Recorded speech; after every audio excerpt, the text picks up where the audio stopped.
Hech qanday O'zbekistonda bironta kiyim qilmasdan to'plagan pulim. Bir yil ichida to'pladim. Do'stlar, xullas kopilkani yorib oldik. Endi buni taklab chiqish bitta ish ekan. To'g'risi endi o'zim yakka taklab chiqyapman. Bitta sheriklarni yordamga chaqiraman shekilli. Anchagina to'planib qolibdi. Atak to'g'risi bitta uy olish O'zbekistonda nasib qilgan yo'q hali, lekin Allohga oson. Uy olish ham nasib qilsin, bitta duo qilib qo'ying, xudo xolasa. Endi hozir buni bitta biznesga yo'naltirsak, xudo xolasa uy olishimiz yana ham tezlashadi degan umiddaman. Chunki men xalq uchun manfaatli bo'ladigan yana bitta biznes boshlayapman. Sizlarning duolaringni, xullas kuchi bu. Yana ham duo qilib turinglar, xudo xolasa. Bitta nech pul borini topib yozinglar dedim. Yozinglar, xullas, hali ham kechmas.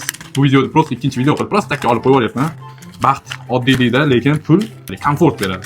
Do'stlar, mana o'sha oxirgi yetib qoldik. Taklanish jarayoni. Endi buni sanab ham chiqish kerak. Do'stlar, bu videoda yoshligida pul to'plagan do'stlaring bor, o'shalarga jo'natib qo'yinglar. Hayotida o'zi nech pul to'plagan ekan shunaqa kopilkaga. Men ham bir yoshlikda eslab kopilka qilib 1 yil davomida to'pladim. Buni sanaymiz. Kim yutgan bo'lsa, shunaqada 500 ming so'm yutuq bor.